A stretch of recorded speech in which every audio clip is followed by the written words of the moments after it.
class 3A, there are 23 students in total. There are 5 more girls than boys. How many girls in class 3A?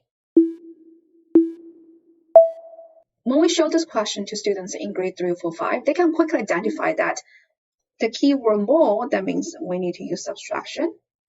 Total, that means we need to do addition. And there are 2 types of subjects here, the boy and girl. Likely we're going to do division. And then they got stuck.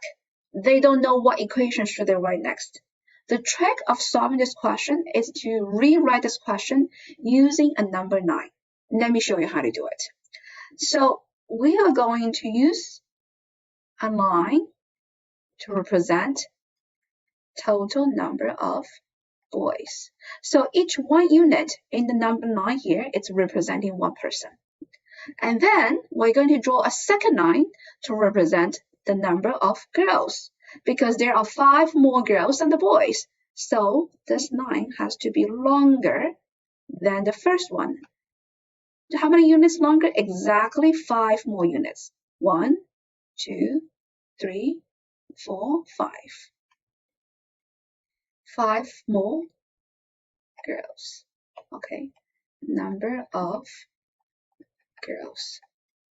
And I'm going to use a blue color here because this part will be exactly the same. That's how we see it's 5 more girls. Okay, great. So we use this 2 number 9 over here to describe there are 5 more girls than boys. And how about the first sentence? There are 23 students in total. So this one tells us if we combine these 2 lines together, we need to have exactly 23 units. So let's do it. So let's draw the first one. It's the boy. And then we copy the second part over here, the girls, right? Exactly on 2 sections. And here is my 5 more girls section over here. 1, 2, 3, 4, 5.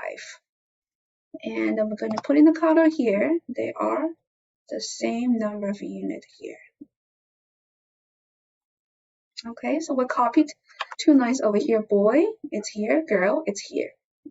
And we know there are 23 students in total. How many units we're going to have for this line? Exactly 23. And this is 5. So that means these 2 blue sections over here is going to be 23 minus 5 equal to 18. And we know that the same, that means each 1 blue section is going to be the 18 divided by 2 equal to 9. 18 divided by 2 equal to 9. So the problem is actually solved. How many boys do we have? We have exactly 9 boys. And the girl will be 9 plus 5 equal to 14. So let's revisit this question. The trick is just use the number line. Next time when you're trying to solve a word problem with the kids, try to ask them to rewrite the question, use the number line. If they can rewrite the questions, use the number line, the question is solved.